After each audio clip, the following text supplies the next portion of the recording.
Praise the Lord. परमेश्वर का धन्यवाद हो आज के सुंदर दिन के लिए कि परमेश्वर ने एक बार फिर हमको मौका प्रदान किया कि हम परमेश्वर के पवित्र वचन में चलेंगे। तो मेरे साथ निकालेंगे फिलिपियों की पत्री 4 बाब उसकी 4 आयत से 16 आयत तक। फिलिपियो 4 से 16। यहाँ पर परमेश्वर का वचन इस प्रकार कहता है, प्रभु में सदा आनंदित रहो। मैं फिर कहता हूँ आनंदित रहो। तुम्हारी कोमलता सब मनुष्यों पर प्रकट हो। प्रभु निकट है। किसी भी बात की चिंता मत करो, परंतु हर एक बात में तुम्हारे निवेदन, प्रार्थना और विनती के द्वारा धन्यवाद के साथ परमेश्वर के सम्मुख उपस्थित किए जाए। तब परमेश्वर की शांति जो समझ से परे है और तुम्हारे हृदय और तुम्हारे विचारों में मसीह को यीशु को सुरक्षित रखेगी। इसलिए हे भाइयों, जो बातें सत्य हैं और जो बातें आदरणीय हैं और जो बातें उचित हैं और जो बातें पवित्र हैं और जो बातें सुहावनी हैं और जो बातें मन भावनी हैं, अर्थात जो भी सद्गुण और प्रशंसा की बात है, उन पर ध्यान लगाया करो। जो बातें तुमने मुझसे सीखी और ग्रहण की और सुनी और मुझ में देखी, उन्हीं का पालन किया करो। तब परमेश्वर जो शांति का सोता है तुम्हारे साथ रहेगा।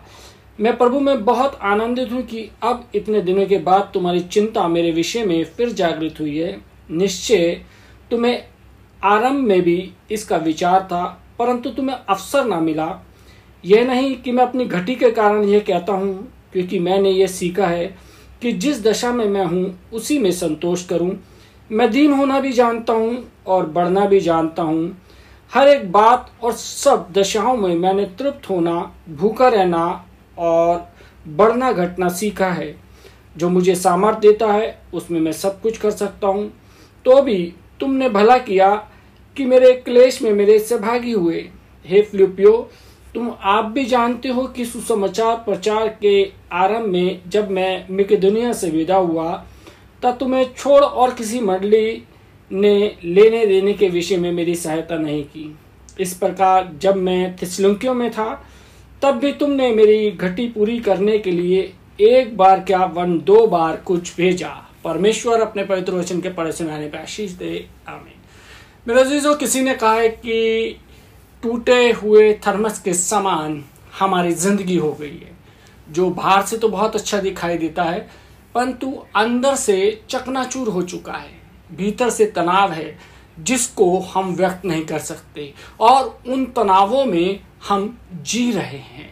एक सर्वे में ये बात सामने आई है कि प्रमुख रूप से 7 कारण हैं जिनकी वजह से व्यक्ति तनाव में रहता है। पहला, कार्य क्षेत्र की स्थिति के कारण। दूसरा, आर्थिक के कारण, जो भी हमारी आर्थिक पोजीशन होती है उसके कारण। तीसरा जो है वो है बीमारियों के कारण। और चौथा है वैवाहिक जीवन में संबंधों के कारण। और 5वां है नशे की आदत के कारण। और छठा है असंतुलित आहार के कारण। और जो 7वां है वो है पर्याप्त नींद ना लेने के कारण। परमेश्वर हमसे प्रतिज्ञा करता है कि हम तनाव मुक्त जीवन जी सकते हैं। ये किसी डॉक्टर, वैज्ञानिक या शोधकर्ता की प्रतिज्ञा नहीं है, परंतु यह परमेश्वर की प्रतिज्ञा है। फिलिपियो 4 बाब और 7वीं आयत में लिखा हुआ है कि तब परमेश्वर की शांति जो समझ से परे है तुम्हारे हृदय और तुम्हारे विचारों में यीशु मसीह में सुरक्षित रखेगी। यहाँ पर गौर कीजिए, लिखा है तब परमेश्वर की शांति। यहाँ पर तब शब्द आता है जब आप किसी चीज को पूरा करते हैं, जब आप किसी बात को मान लेते हैं। इसका अर्थ यह है कि जब हम ऐसा करेंगे तब ऐसा होगा। फिर लिखा है कि समझ से परे है। इसका मतलब हम समझ नहीं सकते कि यह शांति हमको कैसे मिल गई। इसका अर्थ है कि कोई कारण नहीं है कि हम शांत रहें, हमारी समझ से परे है कि इतना शांत हमारा मन, हमारा हृदय कैसे रहेगा, जबकि चारों तरफ अशांति, तनाव और कठिन परिस्थितियां हैं। भविष्य को देखते हैं तो असुरक्षित भविष्य है, फिर भी मन में शांति है, फिर भी हृदय में दृढ़ता है। मानवीय दृष्टिकोण से यह बात वास्तव में समझ से परे है, परंतु परमेश्वर इस बात की निश्चितता देता है कि तुम्हारे हृदय में और तुम्हारे विचारों में यह शांति रहेगी। हम में से हर एक को ऐसी ही निश्चितता की आवश्यकता है। बाइबल में परमेश्वर की 7000 प्रतिज्ञाएं हैं, परंतु उनसे पहले परमेश्वर की कुछ अपेक्षा है कि हम उन्हें पूरा करें। उसकी कुछ शर्तें हैं जिनको हमें पूरा करना है, तभी हमारे जीवन में शांति आ सकती है। यदि हम देखें दूसरा इतिहास 7 बाब उसकी 14 और 15वीं आयत में यहाँ पर परमेश्वर का वचन कहता है, तब यदि मेरी प्रजा के लोग जो मेरे कहलाते हैं दीन होकर प्रार्थना करें और मेरे दर्शन के खोजी होकर अपनी बुरी चाल से फिरें, तो मैं स्वर्ग में से सुनकर उनका पाप क्षमा करूंगा और उनके देश को ज्यों का त्यों कर दूंगा। अब से जो प्रार्थना इस स्थान में की जाएगी उस पर मेरी आंखें खुली और मेरे कान लगे रहेंगे। यहाँ पर देखें, यदि हम गौर करें तो यहाँ पर यदि शब्द आया है, जिसका अर्थ है कि कुछ कंडीशन, कुछ रिक्वायरमेंट है, उन्हें यदि हम पूरा करते हैं तब यह प्रतिज्ञा, परमेश्वर की यह प्रतिज्ञा है। वे कौन कौन सी बातें हैं जिन्हें करने से हम पूर्णतः तनाव मुक्त और शांति का जीवन जी सकते हैं। परमेश्वर कहता है कि यदि तुम इन बातों को करोगे तो तुम्हें शांति मिलेगी और जीवन भर जीने के लिए वचन के इस संदर्भ के आधार पर हमें इन बातों को करना है। यदि शांति चाहते हैं अपने जीवन में, अपने जीवन को तनाव मुक्त चाहते हैं, तो हमें इन बातों को करना है। पहली बात जो है वो, किसी भी बात की चिंता मत करो। तनाव कार्य से करने से नहीं, परंतु चिंता करने से होता है। तनाव का मुख्य कारण है चिंता करना। लिखा है किसी भी बात की चिंता मत करो। परमेश्वर का वचन यहाँ पर स्पष्ट रूप से हमारे को कहता है, ये किसी भी बात का दायरा बहुत बड़ा है। भविष्य की चिंता नहीं, बीमारी की चिंता नहीं, आवश्यकताओं की चिंता नहीं, बच्चों की चिंता नहीं, किसी भी बात की चिंता मत करो। प्रभु यीशु मसीह ने चिंता की बात को इतना प्रमुख समझाया है, जिसे बोल सकते हैं प्रमुखता से समझाया है, कि अपने पहले ही उपदेश में उसने चिंता के विषय में बात की। प्रभु यीशु मसीह ऐसे 4 कारण बताते हैं कि हमारा चिंता करना व्यर्थ है। जी हाँ, प्रभु यीशु मसीह 4 कारण बताते हैं कि हमारा चिंता करना व्यर्थ है। पहली बात जो चिंता करना व्यर्थ है, क्योंकि चिंता समस्या को बढ़ाती है। जब हम चिंतित होते हैं तो वो समस्याओं को बढ़ाती है।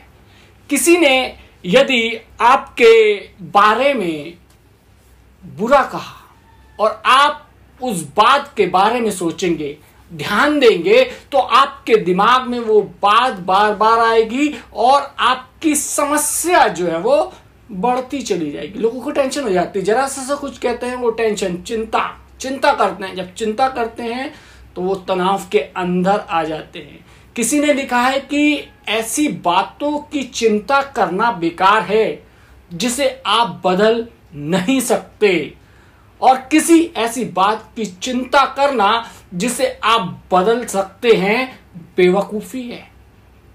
हाँ मेरे अजीजों, यदि हम देखें मत्ती 6 बाब और उसकी 25वीं आयत में यहाँ पर परमेश्वर का वचन कहता है कि इसलिए मैं तुमसे कहता हूं कि अपने प्राण के लिए यह चिंता ना करना कि हम क्या खाएंगे और क्या पिएंगे, और ना अपने शरीर के लिए कि क्या पहनेंगे। क्या प्राण भोजन से और शरीर वस्त्र से बढ़कर नहीं। मेरे अजीजों, आज की जो सबसे बड़ी चिंता है इंसान की, वो है रोटी, कपड़ा और मकान। लेकिन यहाँ पर परमेश्वर का वचन हमारे को बताता है कि चिंता करने की आवश्यकता हमें बिल्कुल नहीं। और दूसरी बात जो प्रभु यीशु मसीह कहते हैं वो है कि चिंता हमारे को करना इसलिए व्यर्थ है क्योंकि ये परमेश्वर की योजना नहीं है।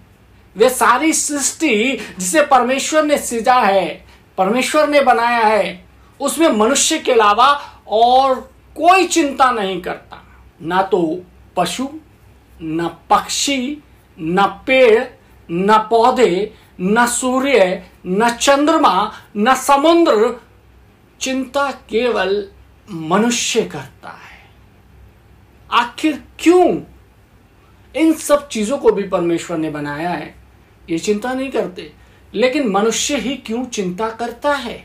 यदि हम देखें मत्ती 6 बाब और उसकी 26वीं आयत में परमेश्वर का वचन कहता है कि आकाश के पक्षियों को देखो, वे ना तो बोते हैं और ना काटते हैं और ना खत्तों में बटोरते हैं, फिर भी तुम्हारा स्वर्गीय पिता उनको खिलाता है। क्या तुम उनसे अधिक मूल्य नहीं रखते? प्रभु यीशु मसीह के कहने का अर्थ यह है कि पक्षियों का पिता नहीं है वो, वह तो उनको रचने वाला है। पिता तो तुम्हारा है, जिसको उसने रचा है अपनी शक्ल और सूरत पर। जब वे चिंता नहीं करते तो तुम क्यों चिंता करते हो? चिंता के साथ कोई भी व्यक्ति पैदा नहीं होता, कोई बच्चा चिंता नहीं करता। बच्चा हंसी के साथ, रोने के साथ जो होता है वो पैदा होता है।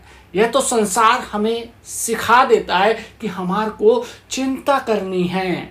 इस संसार में जैसे जैसे हम बड़े होते चले जाते हैं, जैसे जैसे हम ग्रो करते हैं, तो ये संसार हमारे को खुद ब खुद चिंता करना सिखा देता है। परमेश्वर की ओर से चिंता मनुष्य को नहीं दी गई है। अगर हमने ये सीख लिया कि हम चिंता कर सकते हैं, तो यह भी सीख सकते हैं कि हम चिंता ना करें। यदि संसार ने हमारे को चिंता करने के लिए, चिंतित रहने के लिए सिखा दिया है, तो हमें परमेश्वर के वचन पर विश्वास करके चिंता नहीं करने का प्रण लेना पड़ेगा। यदि हम देखें मत्ती 6 बाब उसकी 28 और 29वीं आयत में आगे परमेश्वर का वचन कहता है, और वस्त्र के लिए क्यों चिंता करते हो? जंगली सोसनों पर ध्यान दो कि वे कैसे बढ़ते हैं। वे ना तो परिश्रम करते हैं और ना काटते हैं, तो भी मैं तुमसे कहता हूं कि सुलेमान भी अपने सारे वैभव में उनमें से किसी के समान वस्त्र पहने हुए नहीं था। नीति वचन में यह बात स्पष्ट लिखी हुई है कि चिंता करने और चिंता ना करने से क्या होता है। अभी हमने देखा, पक्षियों को देखो, ना तो बोते हैं ना काटते, लेकिन फिर भी उनका परमेश्वर उनको खिलाता है। सुलेमान भी अपने सारे वैभव में उनमें से किसी के समान वस्त्र पहने हुए नहीं था। इतने सुंदर सुंदर, अगर जो इस संसार के अंदर हम घूमने जाएं तो हमारे को भांति भांति के फूल मिलेंगे, भांति भांति का जिसे बोलते हैं कि एक ऐसा वातावरण मिलेगा। बागों में जाएंगे तो बहुत खूबसूरत फूल मिलेंगे। लेकिन नीति वचन में यह बात स्पष्ट लिखी हुई है कि चिंता करने और चिंता न करने से क्या होता है। नीति वचन 14 बाब और उसकी 30वीं आयत में वचन कहता है कि शांत मन तन का जीवन है, परंतु मन के जलने से हड्डियां भी जलती हैं। चिंता अस्वाभाविक है। चिंता करने से ही रोगों को जन्म देते हैं। हमारे शरीर के अंदर आज जितने भी ये बीपी, शुगर और नाना प्रकार की बीमारियां हो रही है, ये सिर्फ चिंता का ही नतीजा है। इससे हमें डिप्रेशन और घुटन होती है, इसी से हमें ग्लानिन होती है और चिंता हमें खा जाती है। किसी ने लिखा है कि आप क्या खाते हैं, इससे भी बड़ी बात यह है कि आपको क्या खा रहा है। आज हमारे को सबसे ज्यादा चिंता खा रही है। हम कुछ खाएं या ना खाएं, लेकिन चिंता हमें प्रतिदिन खाए जा रही है। जिस प्रकार दीमक लकड़ी के लिए एक घातक चीज है, जब दीमक लग जाती है किसी लकड़ी में, जिसे घुन बोलते हैं, तो क्या होता है, वो अंदर ही अंदर उसको खाती रहती है और वो उसको इतना खोखला कर देती है कि वो आराम से वो चीज टूट जाती है, बिल्कुल खत्म हो जाती है। इसी प्रकार मनुष्य के लिए चिंता उस दीमक के समान है। जो व्यक्ति चिंता करता है वो अंदर ही अंदर घुलता रहता है और एक दिन वो समाप्त हो जाता है। और तीसरी बात जो है वो है कि चिंता करना व्यर्थ है, क्योंकि चिंता अतीत को बदल नहीं सकती। याद रखिए, हम चिंतित रहते हैं, हम सोचते हैं कि ऐसा हो जाए, वैसा हो जाए, क्या होगा, आने वाले समय में क्या होगा, लेकिन चिंता हमारे अतीत को नहीं बदल सकती। जो घटित हो चुका है, चिंता उसे बदल नहीं सकती, और चिंता भविष्य को नहीं सुधार सकती। अपने जिंदगी में याद रखिए, आज हम भविष्य को लेकर बहुत चिंतित रहते हैं, लेकिन हम देखें तो चिंता हमारे भविष्य को नहीं सुधार सकती। चिंता केवल वर्तमान को बर्बाद कर देती है।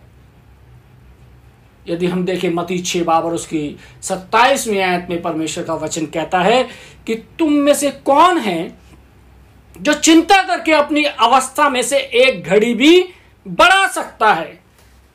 प्रभु यीशु मसीह कहते हैं कि क्या करोगे चिंता करके? मैंने इस चिंता के साथ तुमको पैदा नहीं किया। और वास्तव में परमेश्वर, जब हम इस संसार के अंदर आते हैं तो एक बालक जो होता है, एक बच्चा जो होता है, वो चिंतित नहीं होता। लेकिन जैसे जैसे हम इस संसार के नियम सीखते हैं, संसार में रहते हैं, लोगों से मिलते जुलते हैं, तो हम चिंतित होना शुरू हो जाते हैं। तो इसलिए हमारे को चिंता की ओर ध्यान नहीं देना है, चिंतित नहीं होना है किसी भी चीज को लेकर, चाहे वो हमारे रोजगार को लेकर, चाहे वो हमारे भविष्य को लेकर, चाहे वो हमारे बच्चों को लेकर, चाहे वो हमारी बीमारियों को लेकर। जो घटित होना है वो होगा, उसको कोई नहीं रोक सकता, वो परमेश्वर के हाथों में है सब कुछ करना। लेकिन हम चिंतित होकर अपने वर्तमान को खराब करते हैं।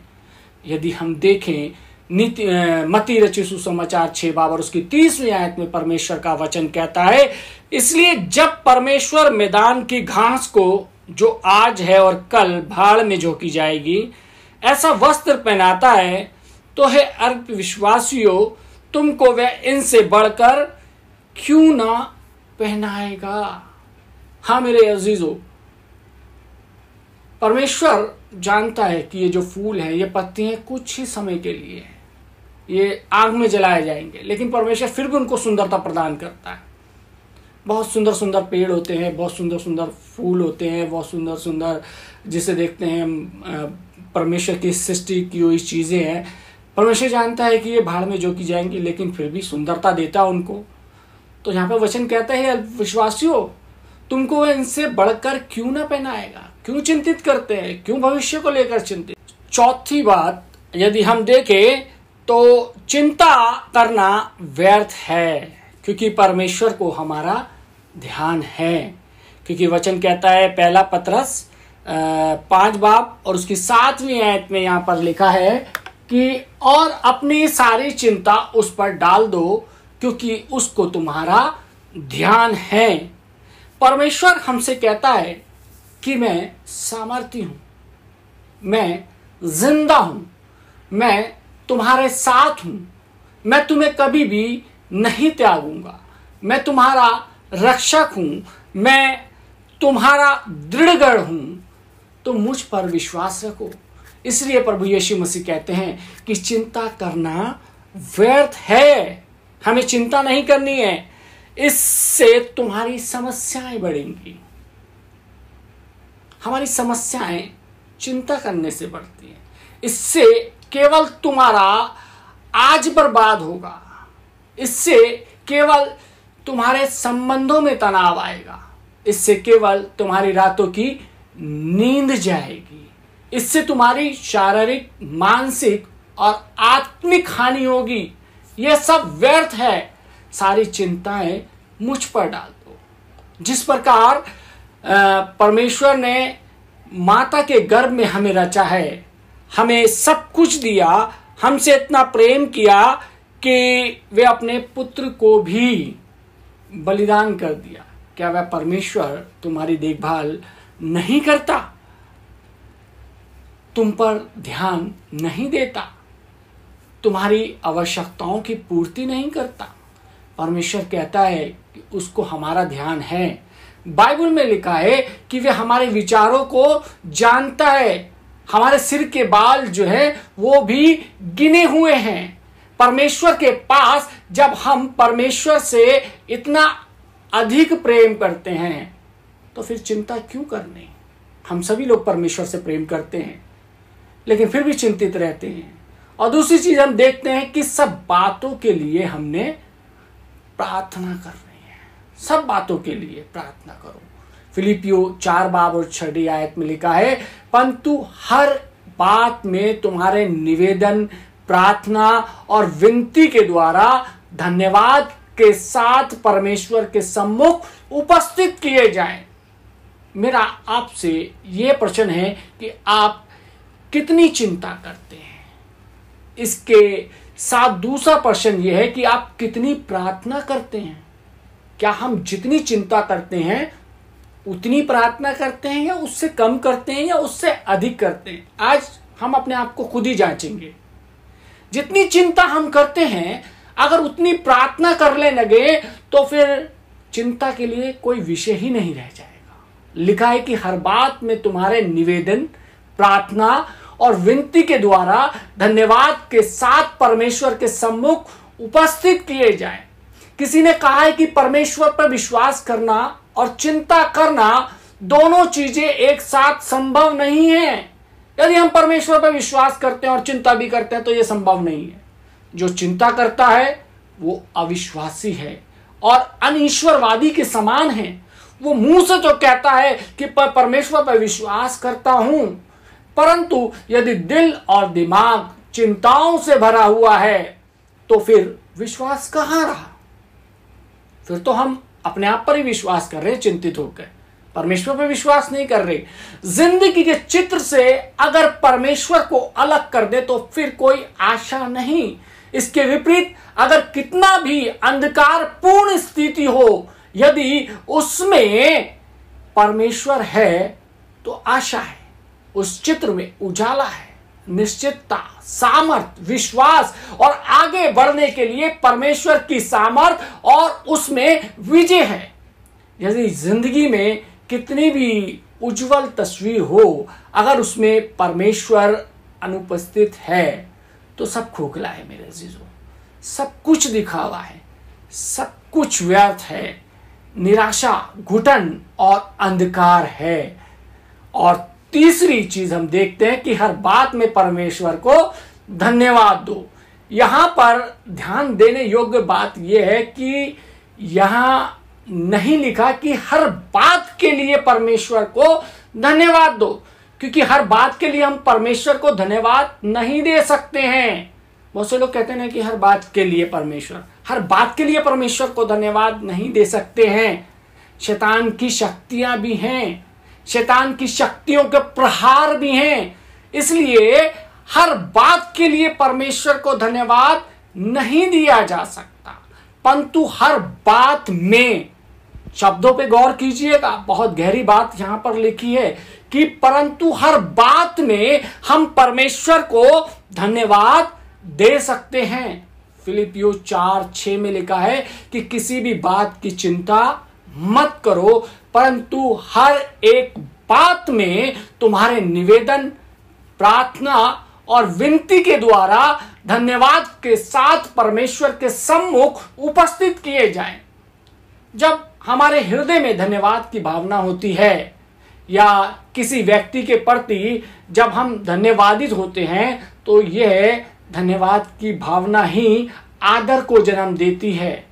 यह भावना प्रेम, समर्पण, दया को भी जन्म देती है। यह भावना सेवा और सकारात्मक सोच को जन्म देती है, आज्ञाकारिता को जन्म देती है।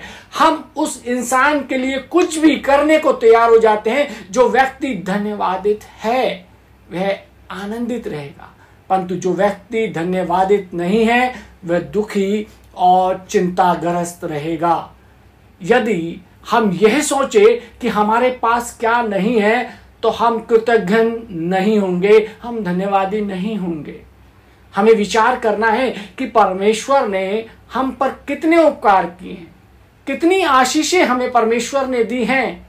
यदि हम देखें 1 थिस्सलुनीकियों 5 बाब और उसके 18वीं आयत पे यहाँ पे वचन कहता है कि हर बात में धन्यवाद करो, क्योंकि तुम्हारे लिए मसीह यीशु में परमेश्वर की इच्छा यही है। हर बात के लिए धन्यवाद देने की बात नहीं है, परंतु हर बात में परमेश्वर को धन्यवाद देने की बात है, क्योंकि आधारभूत बात यह है कि हमारा हृदय पिता के प्रति धन्यवादित हो। बहुत से लोगों की आदत होती है, हम जब भी कोई काम करते हैं तो हम बार बार अपने मन में बोलते हैं कि thank you Jesus, thank you father. हम बोलते हैं धन्यवाद हो पिता परमेश्वर, बोलते हैं हर बात के लिए हम परमेश्वर को धन्यवाद देते हैं। और आगे हम देखते हैं कि फिलिपियो 2 बाब उसकी 14 और 15वीं आयत में यहाँ पर वचन कहता है कि सब काम बिना कुड़कुड़ाए, बिना विवाद के किया करो, ताकि तुम निर्दोष और भोले होकर टेढ़े और हठीले लोगों के बीच परमेश्वर की निष्कलंक संतान बने रहो, जिनके बीच में तुम जीवन का वचन लिए हुए जगत में जलते हुए दीपकों की नाई दिखाई देते हो। क्या हमारा हृदय पिता परमेश्वर के प्रति धन्यवादित है? परमेश्वर जिसने हमको अपनी माता के गर्भ में रचा, जिसने हमको जन्म दिया, जिसने हमको श्वास दी, जिसने हमारे हृदय में धड़कन दी, परमेश्वर जिसने हमारी शारीरिक, मानसिक और आत्मिक आवश्यकताओं को प्रभु यीशु मसीह में पूरा किया। जब हम पापी ही थे, प्रभु यीशु मसीह हमारे लिए मारा गया। परमेश्वर ने हमसे इतना प्रेम किया कि उसने अपना इकलौता पुत्र हमारे लिए दे दिया, ताकि जो कोई उस पर विश्वास करे, ईमान लाए, वो नाश ना हो परंतु अनंत जीवन पाए। उस परमेश्वर के पुत्र प्रभु यीशु मसीह के द्वारा हमारी पहचान है, हमारे जीवन में अर्थ है। हमें इस जीवन के पार अनंत जीवन, उस अनंत जीवन में जाना है। वही हमारा दृढ़गढ़ है, वही हमारा उजियाला है। क्या वे धन्यवाद हमारे हृदयों में हैं? क्या हम उन सब चीजों के लिए परमेश्वर को धन्यवाद दे सकते हैं?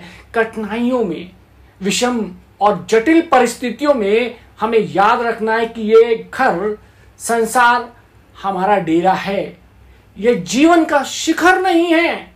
इसलिए अभी हमें दर्पण में धुंधला सा दिखाई देता है। क्यों पीड़ाएं हैं? अभी हमें दर्पण में धुंधला सा दिखाई देता है। क्यों समस्याएं हैं? अभी हमें दर्पण में धुंधला सा दिखाई देता है। क्यों अच्छे लोगों के साथ बुरा होता है और बुरे लोगों के साथ अच्छा होता है? अभी हमें दर्पण में धुंधला सा दिखाई देता है। क्यों धर्मी व्यक्ति जल्दी उठा लिया जाता है और अधर्मी व्यक्ति लंबा जीवन जीता है? अभी हमें दर्पण में धुंधला सा दिखाई देता है। क्यों जब हम परमेश्वर के मार्ग पर चलने का प्रयास करते हैं तो उतनी पीड़ा, उतने ही शैतान के वार हमारे ऊपर होते हैं? अभी हमें दर्पण में धुंधला सा दिखाई देता है। पर वो दिन आएगा जब हम उसे ऐसे देखेंगे जैसे एक दूसरे को साक्षात देखते हैं। अभी ये सब चीजें हमारी समझ से परे हैं, हमारी समझ में नहीं आती हैं, क्योंकि हमारी सोच वहां तक नहीं पहुंची। जिस दिन हम परमेश्वर के साथ होंगे, उस दिन हम इन सब प्रश्नों के उत्तर हमारे को मिल जाएंगे। हमें संसार में रहते हुए चिंता करने की आवश्यकता मेरे अजीजों नहीं है। हर बात के लिए धन्यवाद देने की बात नहीं है, परंतु हर बात में परमेश्वर को धन्यवाद देने की बात है। हम अपने जीवन के द्वारा अपने जीवन को एक धन्यवादी जीवन बनाना है। एक मसीह विश्वासी का जीवन धन्यवादी जीवन होना चाहिए। हमारे को बचपन से सिखाया जाता है, हमारी परवरिश इसी माहौल में होती है। हम वो सारी चीजें जानते हैं, हम अपने जिंदा परमेश्वर की सामर्थ्य को जानते हैं। तो फिर हमारे विश्वास को खंडित करने के लिए शैतान का ये चक्र, जो कि तनाव, चिंता के रूप में आके हमको घेर लेता है, हमें इससे अवेयर रहना है, हमें इससे बचना है। मेरे अजीजों, अपनी तमाम परिस्थितियों को जो आज हमारे जीवन में है, परमेश्वर को सौंप देना है। परमेश्वर आप सबको आशीष दे। आमीन। आइए हम दुआ मांगें। महान सामर्थ्य पिता परमेश्वर, धन्यवाद देते हैं आज के सुंदर वचन के लिए, जबकि हम जानते हैं कि परमेश्वर इस संसार के अंदर बहुत ही तनाव, बहुत ही चिंता है परमेश्वर, क्योंकि हम जानते हैं कि परमेश्वर जब हम इस संसार में रहते हैं तो बहुत सारी चीज़ों का हम सामना करते हैं। और उन्हीं चीज़ों को लेकर खुदावन हम व्याकुल हो जाते हैं, हम परेशान हो जाते हैं, हम हताश हो जाते हैं, हम निराश हो जाते हैं। लेकिन परमेश्वर, हम जानते हैं कि ये सब चिंताएं व्यर्थ है। हम जानते हैं कि परमेश्वर तेरी वो 7,000 से अधिक आज्ञाएं हैं परमेश्वर, प्रतिज्ञाएं हैं परमेश्वर, जो खुदावन तूने हमारे लिए रखी हैं परमेश्वर। खुदावन, यदि आज हमारे जीवन में किसी भी चीज को लेकर तनाव है, चिंता है, परेशानियां हैं, तो यीशु मसीह आज तेरे नाम से दूर होने पाए परमेश्वर। हमारे को परमेश्वर तू सामर्थ्य दे कि हम चिंतित नहीं बल्कि आनंदित हो और अपने जीवन को धन्यवादी जीवन बनाए।